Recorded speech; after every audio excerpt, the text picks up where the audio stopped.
Back in 1986, Robert Hiltzik, who is the creator, writer, director of Sleepaway Camp, he wrote a script, and that was called Sleepaway Camp Part 2. And he sent the script off to Jerry Silva, who was his producing partner on the original Sleepaway Camp. And Jerry read the script, and from what Robert tells me, Jerry felt that it was just too dark, and Jerry was hoping to take the franchise into a more comedic direction at the time. So Jerry asked Robert if he could buy the rights to Sleepaway Camp Part 2 and 3. And at the time, Robert had just started law school and he had just started a family, so he decided he'd go ahead and sell those rights. I was in Georgia at the time, and I lived in Georgia there and did all of my early work in Georgia. Double Helix Films asked me to take a look at directing them. I had experience as a director and a producer.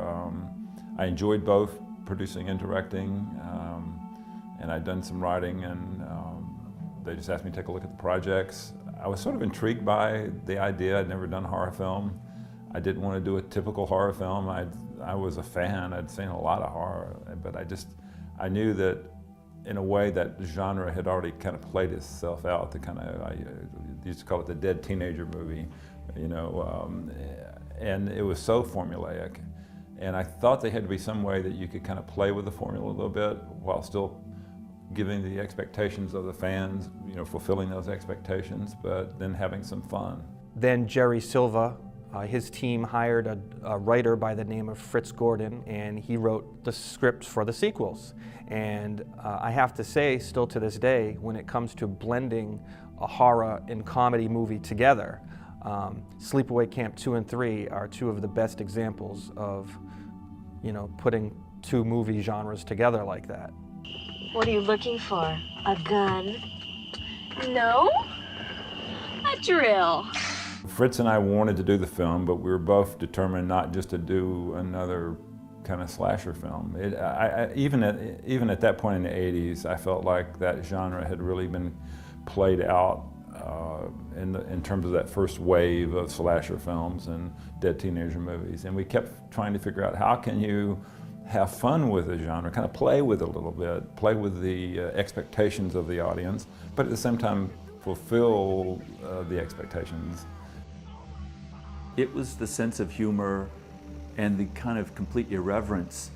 I mean, horror is already a kind of an irreverent medium, but then to make a film that's making fun of an irreverent medium is another kind of level of irreverence, and that just thrilled us all. I mean, I think everyone who read that script thought this is hilarious. Nobody thought that it would be more than just something that we would make and end up on a few video shelves and everyone would forget about it in a few years. But I mean, maybe Michael and a few others had the vision to see that this is a little more than just a great joke. So then I decided to call the Shit Sisters. You know something? You talk too much.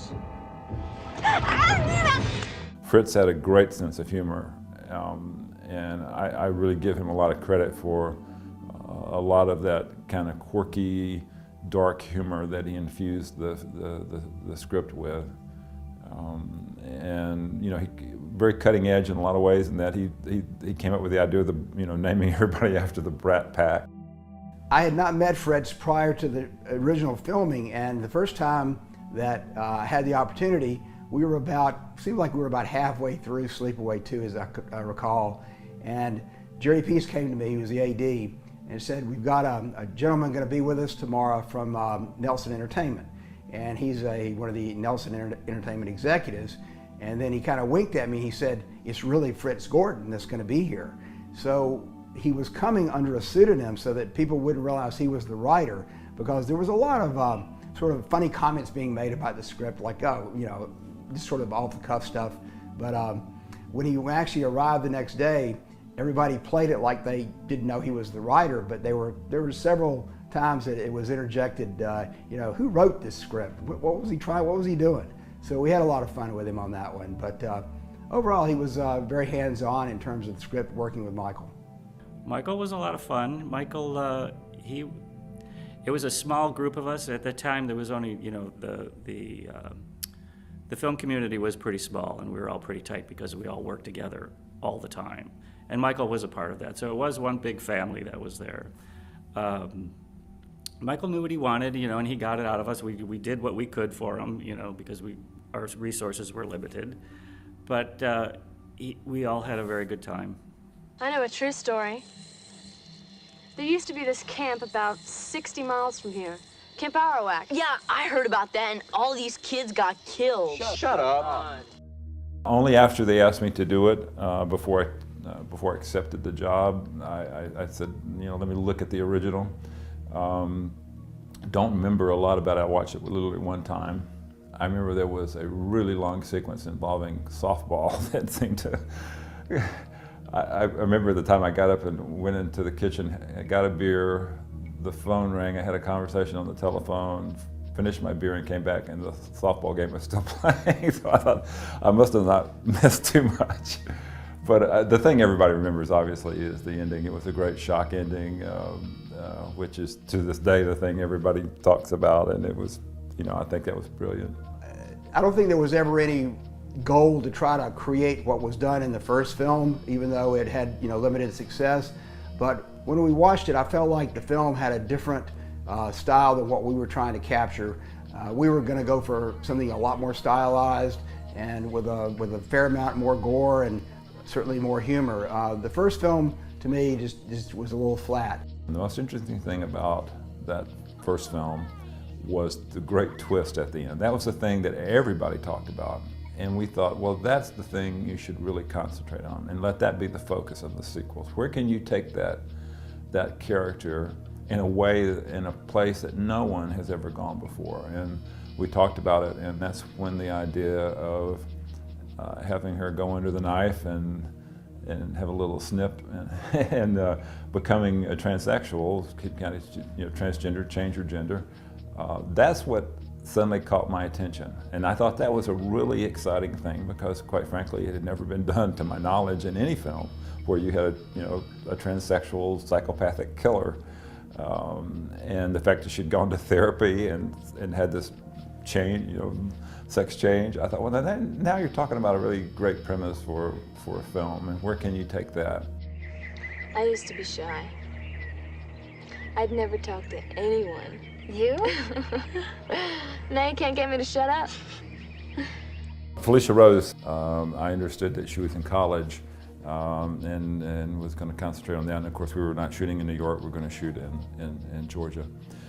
So I opened up casting. I did casting in Georgia. I did it in New York, and also did it in Los Angeles. And Los Angeles was the last place we came. I had looked in Atlanta. I had looked in New York. In fact, in New York, I read Tracy Griffith for that role. And Tracy, I was really impressed by her work. I mean, I could tell she had chops as an actress, but I didn't think she had quite the right look for Angela.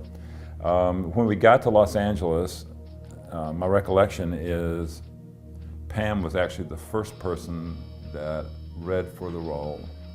And that day, I think they had 8 or 10 people scheduled to read. And I remember going out and telling the casting person just to cancel the rest that I knew I had found the right, probably within 30 seconds of her reading. And it was interesting because her approach to the character, she brought a quirkiness to the read, where you could tell there's just maybe just something slightly off in her mental faculty or something, in her emotional balance. And at the same time, she read it in a way that made it feel funny, but you could also believe that she would pick up a knife or, you know, run somebody up a flagpole and drop them. So I knew I'd found who I thought could do the role, could do Angela. Speak of the devil. Look who's on TV.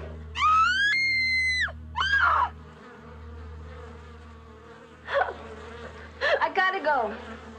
I'll be back in a few minutes, and TC and Sean can keep you company.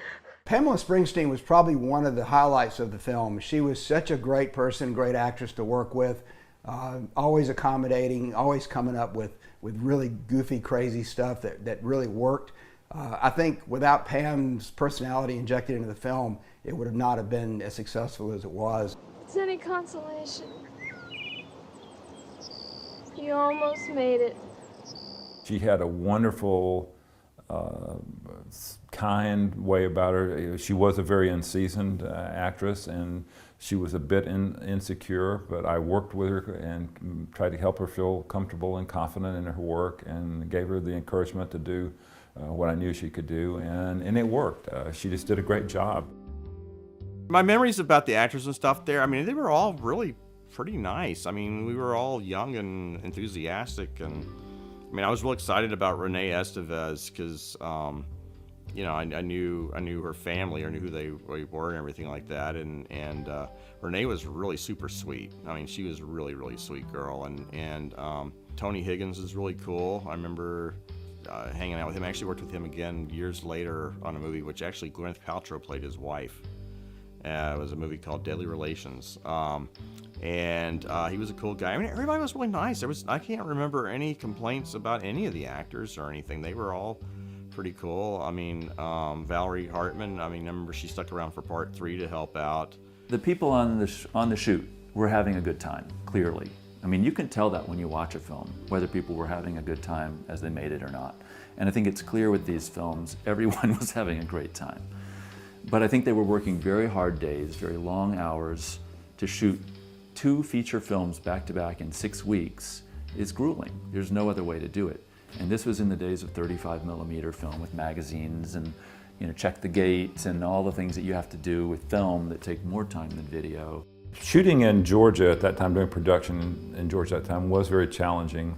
There weren't really sound stages per se there, and of course now anybody who goes to Georgia for production, I mean, it's top tier. They have, gosh, 5 or 6 sound stage facilities, studio facilities. You know, huge studio films are being shot there now, and television series, Walking Dead. But the infrastructure was not really in place. It was kind of sketchy. The conditions and where we shot the films was at an old camp that was in Waco, Georgia. Had been abandoned for years, and I know that they had to go in and do some cleanup and things like that there. Like the pool was apparently pretty nasty, and they had to do stuff to try to clean the pool enough to where people would get in it. The pool was just heavy green algae. I mean, just nasty stuff. And we poured tons of chlorine into the water trying to kill it. And we had somebody take a sample, and they ran it and said, no, there's, you know, the water's fine. It won't hurt anybody as long as the kids don't mind, you know, swimming around in the algae. And of course, the kids were all game for it. You know, to them it was like, oh, this is fun. Let's just play with the algae. And they were picking up algae and throwing it at each other between shots. Well, all the cabins were there. We didn't build anything on the grounds. We built the interior on a stage, like 30, 40 miles from Waco. And the conditions there, we were in a real camp outside, you know, when it rained, it was a problem because it was rather muddy. And the road into the camp was you had to go down a hill to get into the camp. And it was raining so hard that we were having trouble getting back out. So we were all wondering if we were going to actually make it back to the hotel. Jerry, Peace, Michael, Keith Scherer, the gaffer, and I had spent several days, maybe even a week or so, just scouting the location at the camp. And we would go through, we would set up scenes, Jerry would make copious notes, which ended up being translated to a strip board, so that when we actually showed up to do the film, we were pretty well knew where we were going to be and where the gear was going to go. It wasn't a helter-skelter type of approach. We were very systematic about how we did it. We knew the locations, we knew our limitations in terms of how deep into the woods we could go. And for the most part, the crew as well as the cast stayed on the location. So there wasn't a lot of commuting. Some of them would commute back and forth. For the most part, everybody kind of stayed there, which kind of made it fun because a number of people that were on the crew were musicians who some of them had actually played together in bands and stuff, and so they brought their equipment, and often at night, if we were having a day shoot after dinner, after we wrapped, they would set up in what was the dining hall and jam and play, and people would, you know, have libation. And, we were working in a dry county, so in the evenings, our security people and our police would go make a run for us and pick up some booze so we could have our party and get the music going, start the fire in the big fireplace. One of my fondest memories of camp was balsa wood double axe, which was used in one of the murder scenes. And I still have that axe to this day and use it often for kind of playing jokes on people.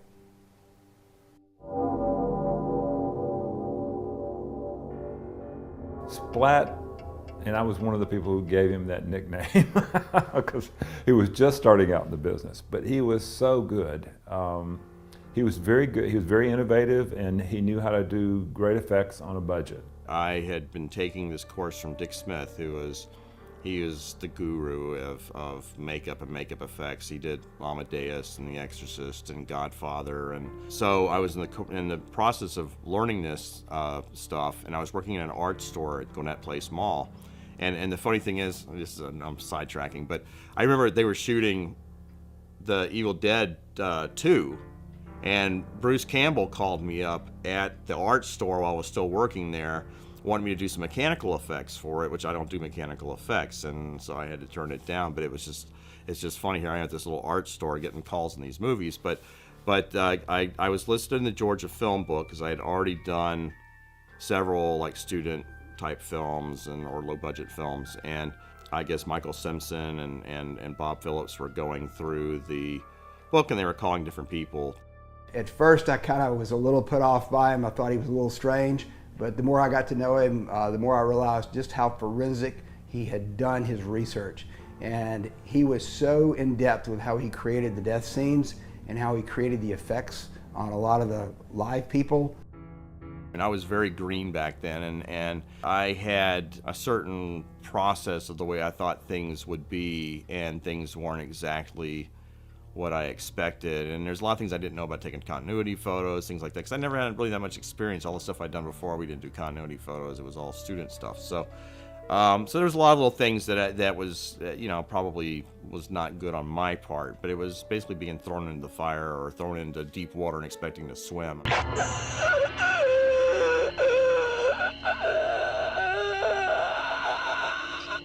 With the resources that they had and what they got on that shoot is pretty amazing, because almost every day was another special effect with some kind of murder or blood or a knife or something.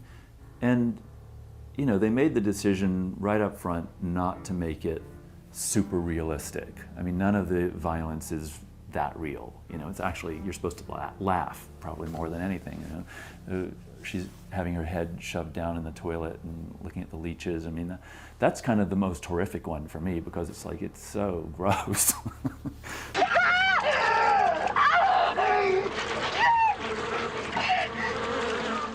The funny thing about that scene is, it's not that you see all the urine and the feces covering her or anything like that. It's the way that it was shot and the sound effects, and just knowing that, she was down there in that pile of shit and there was no coming back from that. I just thought that was, one of the nastiest deaths I'd ever seen. And still to this day, I think that's probably one of the nastiest death sequences ever made, and all without even really having to show too much. Actually, somebody had emailed me at one time and asked me if any of those leeches were still available so they could have a souvenir.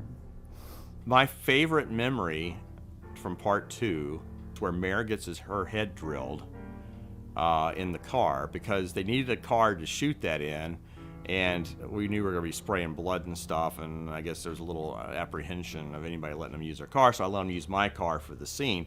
So we shot this whole scene where we're spraying blood up in the air, and I'm like in this seat spraying the blood up, as she's drilling, and it got all up on my seat belts. And so what would happen is, because it was cold, they'd stay there, but when the summer days would come in years later, every once in a while blood would start dripping out of the seat belt fittings, because the blood was, warming up and coming loose and stuff like that. So it was the car that dripped blood, and I can just imagine whoever got the car after me probably, there's no telling what they thought. But that was a fun memory for me. I mean, I remember the cabin stuff with all the bodies was the most intense stuff, because that's where we had to have the most effects stuff together.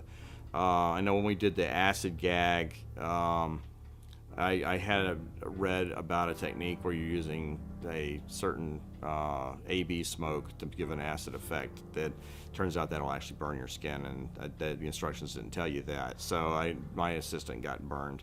I feel like the special effects in this achieved a perfect tone, because with the limited budget he had, if he had tried to make them more horrific or more believable, he wouldn't have been able to get through the film. You know, they would have spent their whole budget and all the time they had on the first few murders and wouldn't have had anything left to finish it.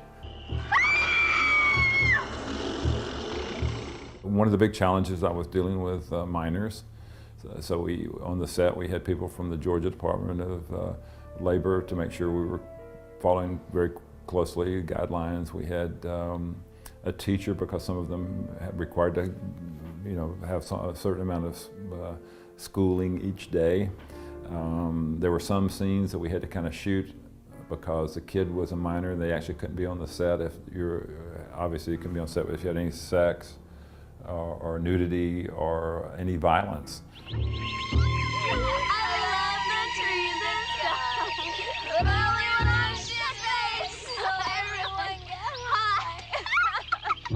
I was actually originally cast as my sister, who Carol ended up playing, but my parents wouldn't let me do it because of the making out scene, and there were certain laws at the time, I believe, that prevented some of the kids that were under 18 from doing certain things.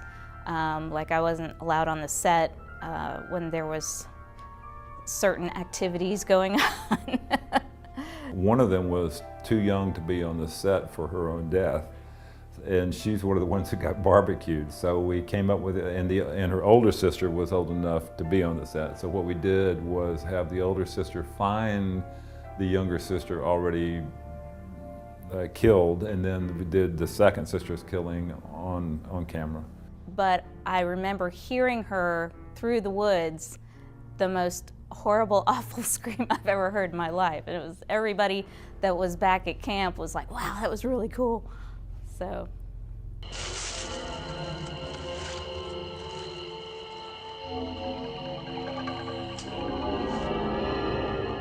I think one of my favorite scenes in Sleepaway 2 was the when Angela dressed up as the Chainsaw Massacre guy and kind of comes up on the guy in the woods and sneaks up on him, and we do the focus pull back to her, and it just had such a great feel to it. We had this really beautiful blue moonlight rig working as a backlight. Pretty much everything we did at night was 3/4 back key. We were shooting with a very nice Agfa film stock, which gave us really rich blacks, but it kept the tonality through the whole range. Really had a lot of fun with that particular scene, as we did on a lot of the night scenes. I think just working with the lighting, working with the props, and getting everything dialed in together was one of the great things about working with the folks on the crew there. We just had a really good team, and everybody was trying to make, good film. We were contracted to deliver an 80-minute film. Otherwise it wouldn't be considered a feature film. And I think our cut was 78 minutes with everything in it. I mean, we couldn't cut anything. And there were things we wanted to cut, or even just speed things up by getting rid of some of the establishing shots. But we needed 2 more minutes. We couldn't cut. So Michael called me, because they keep a track as they're shooting of how long the scenes are, and the script supervisor has a pretty good idea how long it's going to be when it's edited together. And near the last day of shooting, one of the last days, they called and said, look, our count says that we're going to be 2 minutes short. What is your count? And I had my assistants put it all together, and we added it all up. And I said, yeah, you're right. It looks like it's a 78-minute film. And they said, well, we have to come up with 2 minutes of something. What can we do? And I remember having the idea that Angela could have a dream, and she could, I said, Michael, just shoot Angela tossing and turning in bed, like unhappy, not sure what she, having a dream, having a nightmare. And we'll cut in the shots of the murders along the way. It was an idiotic idea. I thought, like, what else can I do? But somehow we made it work, and we used a Happy Camper song in the background with it and slowed it down with this really eerie voice, so that it actually became a kind of a nice part of the film, I think, and it filled those 2 minutes, which was the whole point of it. I'm a happy camper. I love the summer sun. I love the trees and forest. We went in with the expectation of doing 2 and probably doing 3, but everybody sort of took a look and see attitude. I remember we cut, John Allen, the editor, had cut some rough scenes, and we showed them to Double Helix and the suits at Nelson, and everybody saying, yeah, so let's just do 3. I think we had literally maybe a weekend between the wrap of 2 and the beginning of 3. I mean, it's one of those things where you just sort of say, okay, we're going to wing it, and it's like jazz, you just keep playing, you know?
My recollection is Double Helix had taken an option to do several Sleepaway Camp films. I think it was, they had the option to do 2 and 3, and then the contract said something to, you know, additional ones, additional sequels if the rights were available or something. So I knew going in we had a real good shot at doing both. Well, the challenge was Fritz was literally writing 3 while we were shooting 2. So I got pages, and I could sort of see where he was going with it, and I knew that it could work on the budget and that sort of thing. But at the same time, just the idea of kind of locking up cast and any kind of prep time. And if I remember correctly, I think we had literally maybe a weekend between the wrap of 2 and the beginning of 3. In some ways, I think that was one of the things that kind of separated the looks of the 2, was that by the time we got to Sleepaway 3, we were all a little tired, and you know, we were kind of used to the area, so we were looking for new looks out of there.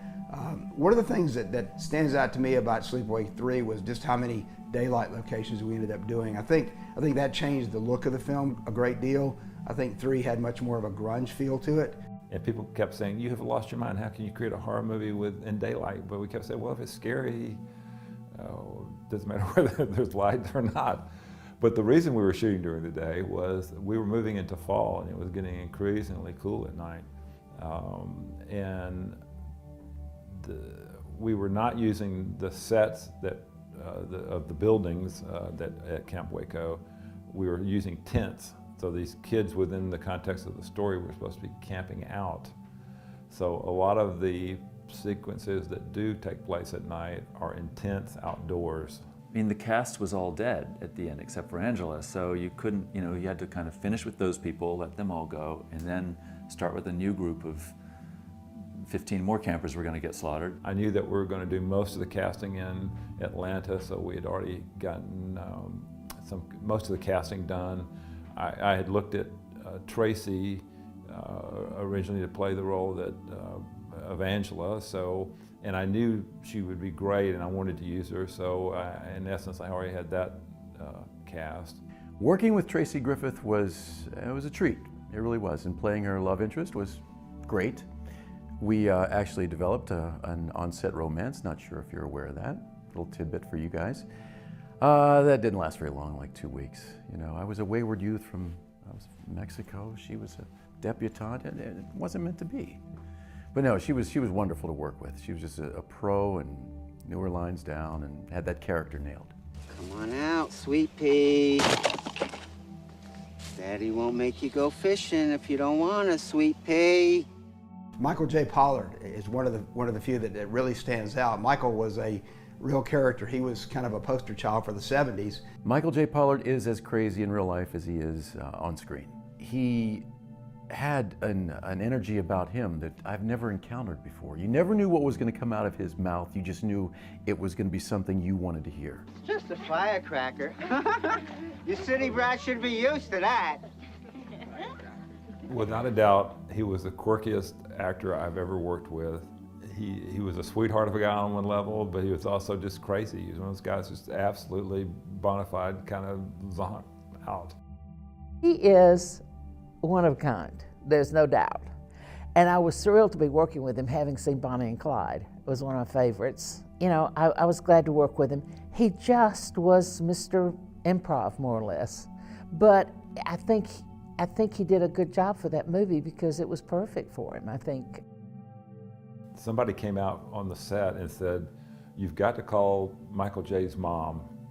And I thought, well, is there something going on? Is something he's, you know, is his family? He said, I don't know. She says, you've got to call her and here's the number. So as soon as we had a break, I went back to the production office and called his mom. And she was like the sweetest lady in the world, but it was like, well, now is Michael eating well? Now you make sure that he's getting enough sleep. I mean, and I thought, wow, okay. Our second AD, Catherine Murphy, spent a good bit of her time just trying to keep up with Michael but he would just often wander off and, you know, where's Michael? I don't know, he's in the woods somewhere. In many ways, he was very childlike, but not, but at the same way, he was, I remember he was hitting on these, you know, relatively, especially considering his age, younger women. I mean, they were all of age. I don't want to infer anything differently. These were people who, but I remember he was like coming on to, you know, girls in their 20s here, and I was like, okay. But we had a great time. He's a true original. Let's meet the kids. Hello, my name is Cindy Hammersmith from Dunwoody, Georgia. I was cast as a racist in another movie, Glory Road. What's going on? I'm being typecast. God, that Tony guy is so cute. He's Mexican. I did not like that aspect of the character, but I see how it fit with the storyline. So I played it, but I wasn't comfortable with those words because I don't use them. I don't even like racism where people talk about their own ethnicity or race in a degrading way. That bothers me. If someone's Italian and they use like a derogatory term, I'm like, don't do that. And they're like, but I'm Italian. I'm like, I don't care. Just don't do it. It's negative. It encourages other people to be negative with the word. So yeah, I'm sensitive about that. What I want to know is why do we have to keep on listening to those stupid rap tapes? I mean, who likes that stuff anymore? Fuck you. Riff now. I mean, rap is a hell of a lot better than that country shit. Well, actually, it was a surprise when I got the part of Riff because I really didn't, you know, identify with Riff that much because I'm kind of a introverted, nerdy type, and I was actually kind of gravitating and sort of like the character. The guy who got the firecracker up his nose, I thought I was going to get that, and that's the one that I was like looking at. And so it really surprised me when they like, you're gonna play Riff. So I was like, okay, I'll play Riff and pull from whatever background I have to pull off this thug role. So it turned out okay. What? All you had to do was focus on having fun, having a good performance. It wasn't Shakespeare and I must suck your dick, spick. It was nothing like that. It was just you went out there and you had a good time, and you didn't focus on it, and make it so serious where like, oh, what am I doing? It was really, really, really just simplistic fun. I have a lot of great memories from working on Sleepaway Camp 3. To this day, it's still one of my favorite projects ever to have worked on for numerous reasons. I do remember that most of the crew were musicians, and I play guitar as well, so every night, not just on the weekends, we would all get together for a jam session. And the camaraderie was something I haven't experienced since then. The way, the cohesiveness of the crew and the cast, and everybody just got along. You could feel it in the air. It was a fun set to be on. Sleepaway Camp 3 was it was interesting to try to recycle things we have from the other films. There's like points where we use the same fake branches and stuff, and so it's like, oh wow, look, I found the same branch I killed this person with a couple of years ago or whatever, and we reused them, but we didn't really worry about that stuff so much. Well, we basically pulled the girl things out of the camp and put in the boy things, and it wasn't a huge redress, but it was just a little bit of whatever their personal things were. We just swapped all that out. But the beds were all the same, and the building structure was the same, and the windows were all the same. There's a stick where Angela's beating on the character Herman. It's the same stick that was used to shove Valerie Hartman down in the toilet from part 2, and so things like that, they were making their little resurfacing. They were all new heads. It was hard because we had so little time to make things for part 3.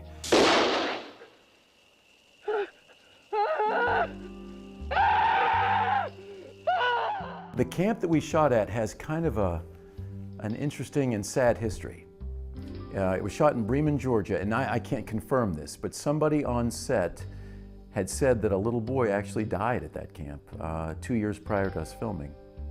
Yeah, so that was kind of somber. Who knows, maybe she made it up just so we would feel that way while we're shooting.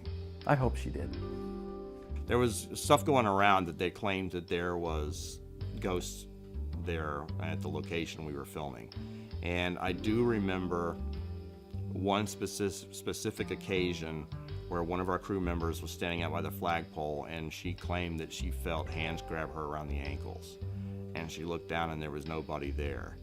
And I know of other crew members that would be like building sets and stuff, and they'd feel somebody brush by them, like kind of just walk by and brush them, and they would look and there would be nobody there. So it made it kind of cool because we're out there filming night, and it's kind of a creepy and deserted environment. I just don't do exterior shoots well, man, and I can't remember the exact time frame as far as the month, but I know it was either winter or very, very close to winter. So we were up at this camp, and it was late at night, and it was freezing. It was cold. That's all I remember. That's one of my worst memories if I have a bad memory about it. It's just like when you're on any exterior shoot and and it's inclement weather, or it's just near the fall or winter, it's going to be cold. So we were up in northern Georgia, and we had these big heaters that were blasting out hot air so we could try to huddle around them and stay warm. And I did that a lot. They were always like, where's Daryl? Where's Daryl? And he was like, oh, he's probably near a heater. The temperatures dropped dramatically. I mean, it got really cold really fast, which is why all of a sudden it was rewritten to be a fall time film, because originally I don't think it was planned to be fall. The weather really became a huge factor. We wrapped on 3 on Halloween Day. And so we had a wrap party Halloween night, which was kind of a fun coda to doing 2 horror films back to back. It may not be the most pleasant environment as in weather-wise and that sort of thing, but just being with those folks and stuff, that it brings very, very warm memories for me to look back on that, and it was great. I mean, I definitely wouldn't trade it for anything. Hey, you got a problem? Suck my dick, Spick. You motherfucker. Shooting the fight scene with Daryl was one of the highlights of the whole movie for me. First of all, Daryl's a great actor and just super easy to work with. That scene took us an entire day to choreograph. Me being the ultimate uncoordinated nerd that I was, I didn't have all of the stereotypes that a black guy wants to have that are positive. I didn't have any of them. I'm not good at basketball. I'm really not athletic. I can't dance. I was just this ultimate nerd. So it was like the ultimate fantasy for me to do a fight scene like all of the scenes that I've seen in movies and everything. And the stunt coordinator was really cool and Mark was great. So we like worked it out and we were like really pumped. We just gave it our all. When we finally got all the moves sorted out and everything, he and I just looked at each other and said, all right, this is gonna be the one. And that's the take they ended up using. The sequence where we actually jump on the table and the table is rigged to collapse and we just sort of slide off of it. We had practiced it and rehearsed it and we knew what we were gonna do, and then when we did it and we crashed onto the floor and the scene ended and then it was cut, the director yelled cut, and both Mark and I looked at each other and at the same time we went, "Are you okay?" Because we were both worried about the other, but we were perfectly fine. It was just like kids playing in a sandbox. We had so much fun doing that.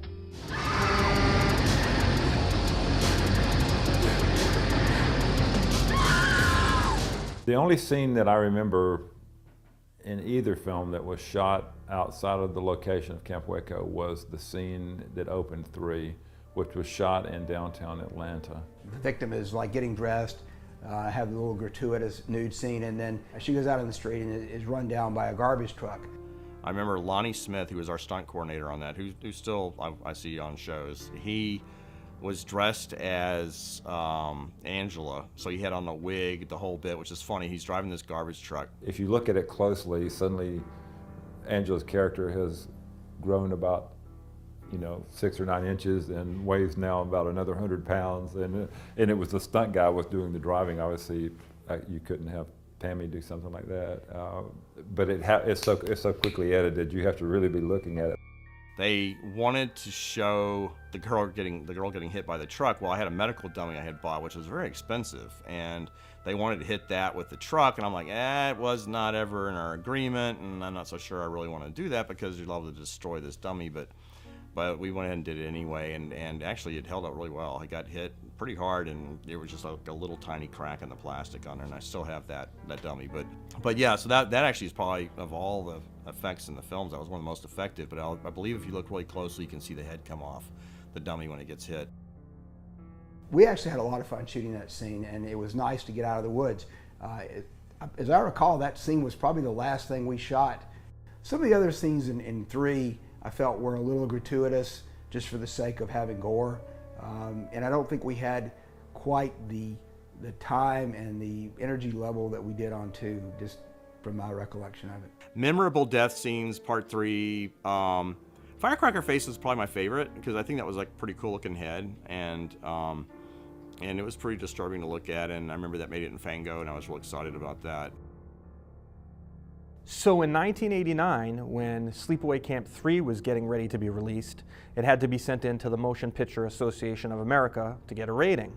And unfortunately for the movie, they felt that there was too much gore and too much blood. So they sent it back and they made the editor cut out a bunch of the gore in order to give the film an R rating. They gave us an X rating again and again. And no matter what we took out, they kept saying X until we obliterated, like, I think there were at least 5 or 6 scenes we had to take out before we got the R rating. 2 got an R with some conversation, but I think my recollection is we appealed and got the R. When you start creating these graphic effects for death or for a horror scene, it can work at night because sometimes what you don't see is the scariest stuff. But in the daytime, it just becomes graphic. And I think that may be one of the reasons that the ratings issue with 3 took a little longer to get through, was that it was just a little more gory, a little more graphic. And the 2 that they got really upset about, one was the camp counselor, Sandra Dorsey, her kill with a lawnmower, where she was buried up to her head, and we ran a lawnmower over her head. The set people dug a big hole in the ground and put a lot of sandbags in there so I could sit on the sandbags. Then they took a 4x8 piece of plywood and then cut out just for my neck on one side and then one side. Then they put on top of the plywood leaves and grass and stuff, so it looked like I was literally buried up to my neck. Well, the fact is, then I had my nose started itching. When you can't scratch your nose or you can't scratch, I was like, what? Because I was there for 5 or 10 minutes anyway. The lawnmower head was melon, I think, and put blood in it or something like that, and then they ran over the real lawnmower. So that's how that was done. And then we had my medical dummy was sitting there with the neck stump on it. I haven't seen the movie in 15 years, I'm sure, and I never watched my demise scene because I never wanted to watch my brains being splattered all over the screen. That freaked them out completely. And the other one that really freaked them out was Kim Wall's kill. Kim was the character that we ran up the flagpole and then dropped her upside down on her head. And Splat had made a fake head so that we could do a close-up shot of the head that's hitting. And we took and filled it full of pig brains. I loved being hoisted up the flagpole. It was a lot of fun. It was, I don't know, it was freeing. I would not do that now because it looks like it would be painful. I don't know, it was fun. I enjoyed it. It was silly. We got to do some improv and, oh my gosh, do you know how my dad is and all that stuff. It was really graphic. I mean, and they just splattered everywhere. And I remember getting a call from Double Helix, who had just gotten a call from the MPA, and they said, "This is an X."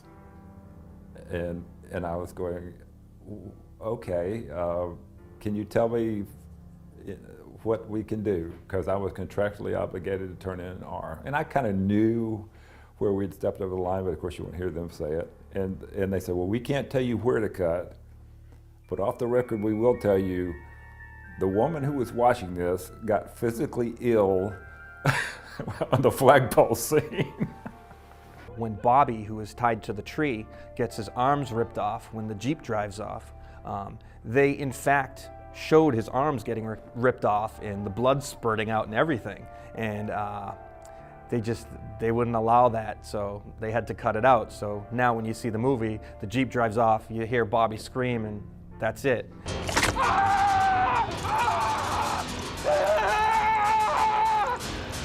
Those things that were cut out by the MPAA 27 years ago would fly right through. They'd be like, oh, that's nothing. A lot of it came down to, I feel personally, was that a lot of it comes down to your budget of your film. If you were a lower budget film back then, they were harsher on you than if you were a studio. And so I feel that was part of it, because the stupid stuff they would come up with is ridiculous, and there was no set guideline. It wasn't like if you say this or you do that, you're going to get this rating. It was all based on what their feeling was when they saw the movie. If I could do it again, I would do one thing differently. I would keep the lifts. All those pieces of film that we had to take out for the MPAA, I could have put them all in a box, put them in my closet for 20 years, or 30, or 25 years, and then pulled them out, and we could have put those shots back in for this Blu-ray. I'm very sorry that I didn't do that now. I think what did happen to those shots is they probably were sent to a film warehouse somewhere where after 3 or 4 years, everything gets discarded. Hey, what's going on back there? Just taking care of business.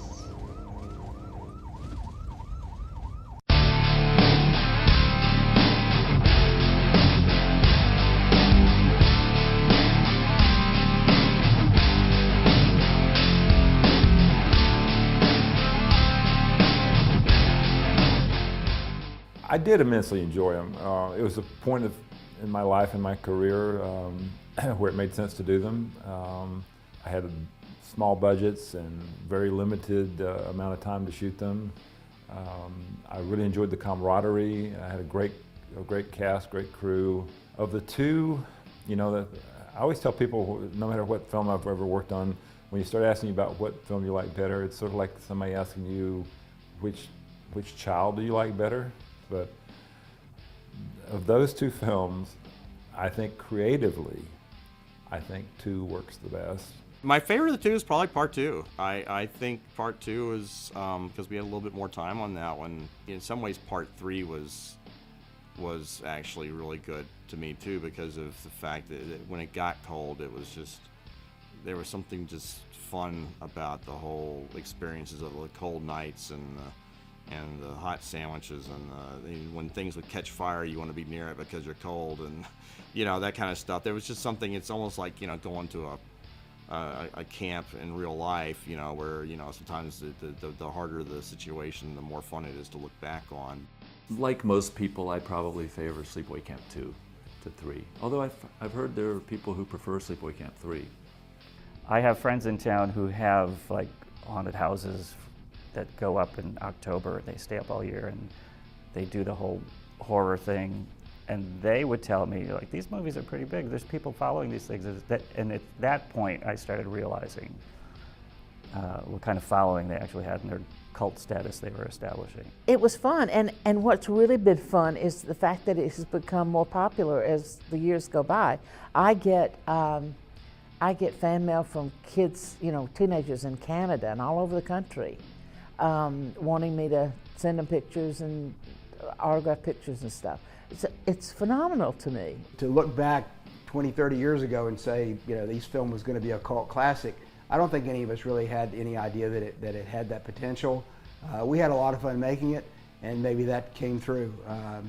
I think had it not been for the humor that Pam brought to it, and realistically the entire crew brought to it, it could have just been another horror film that nobody remembered. It's funny, but over the years I meet people and I get tons of emails. People discover my email address and they'll write me things, and it's sometimes very heated and very passionate. I mean, not in a bad way, but and they're very passionate about the first film, or they're very about Robert's work, or they're very passionate about the second one, or they're very passionate about the third one. And sometimes they really love the second one but hate the first one, or they love the first one and hate the third and second one. And I find it in some ways very endearing. I feel blessed, and I'm happy that I did them, and I'm glad that they have a fan base and they enjoyed the films.